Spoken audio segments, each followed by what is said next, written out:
আমির খসরু মাহমুদকে পেয়ে অনেক খুশি আমরা 11 আসনে।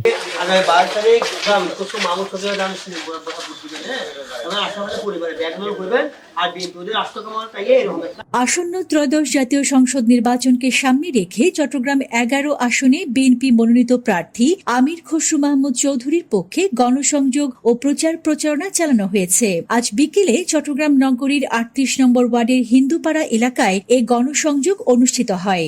মাহমুদ সরকারের পক্ষ আছে 12 তারিখ একটা দানের সাথে হ্যাঁ সবাইকে বলবেন। 38 নম্বর সাংগঠনিক ওয়ার্ড স্বেচ্ছাসেবক দলের যুগ্ম আহ্বায়ক রনির সভাপতিত্বে আয়োজিত এই কর্মসূচিতে স্থানীয় নেতাকর্মীরা অংশ নেন।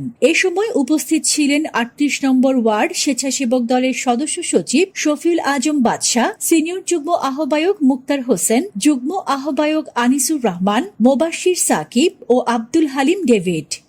আলহামদুলিল্লাহ মোটামুটি মানুষের অনেক সাড়া পাচ্ছি এবং মানুষ স্বতঃস্ফূর্তভাবে আগামী 12 ফেব্রুয়ারিতে অংশগ্রহণের মাধ্যমে আমির খসরু মাহমুদ চৌধুরী ব্যাপক ভোটে ইনশাল্লাহ জয়যুক্ত করবে। আর সাধারণ মানুষের অনেক বিগত 17 বছর মানুষ ভোট দিতে পারে না, মানুষের অনেক আকাঙ্ক্ষা আছে, মানুষের ভোট দেওয়ার জন্য অভয়ভাবে তাকিয়ে আছে। সুষ্ঠু পরিবেশে আলহামদুলিল্লাহ শান্তিপূর্ণভাবে ব্যাপক ভোটে আমির খসরু মাহমুদ চৌধুরী বিপুল ভোটে জয়যুক্ত হবে। আমাদের এলাকায় যে পরিমাণ সারা দেখতেছি আমির খসরু মাহমুদ চৌধুরীকে ভোট দিয়ে জয়যুক্ত করার জন্য মানুষ মুখিয়ে আছে। আর 12 তারিখ যেহেতু রাজনৈতিক দল সম্পৃক্ত সাধারণ মানুষকে নিয়ে আমরা 12 তারিখ সকাল থেকে সন্ধ্যা পর্যন্ত ভোট গণনা শেষ পর্যন্ত কেন্দ্রে পাহারায় থাকবো, যাতে বিভিন্ন ভোট বাহিনী সহ স্বৈরাচার যারা দূষণ আছে তারা যাতে এলাকার মধ্যে কোনো বিশৃঙ্খলা সৃষ্টি করতে না পারে। ইনশাআল্লাহ আমরা দানুশ শীষের পক্ষে আমির খসরু মাহমুদ চৌধুরীর পক্ষে বিজয় নিয়ে ঘরে ফিরবো ইনশাআল্লাহ। আসলে আমরা দীর্ঘ 17 বছর কোনো ভোট দিতে পারি নাই, কোনো গণসংযোগ করতে পারি নাই, প্রচার পারি নাই করতে। ইনশাআল্লাহ আমরা এবার মনের খুশিতে খুব আনন্দিতে আমরা গণসংযোগ করতে পারতেছি এবং আমরা ইনশাআল্লাহ আমরা যেভাবে হোক আমরা 12 তারিখ আমরা আমির খসরু মাহমুদ চৌধুরীকে আমাদের 11 আসন থেকে আমরা জয়যুক্ত করব ইনশাআল্লাহ, এটা আমরা আশাবাদী।